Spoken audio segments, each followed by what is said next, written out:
from there, I started making business moves with the boba shops and shit like that, and I just kind of solidified myself as a person you can trust with anything.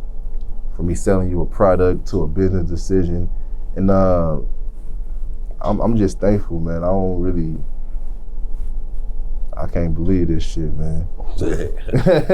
I ain't gonna even lie. Nigga living a dream, man. It's like a dream. I really feel like I'm be dreaming, even though it's not like to the point. I ain't got Harleys hanging from my ceiling and shit, but like coming from where I came from, no guidance. Like, you know what I'm saying?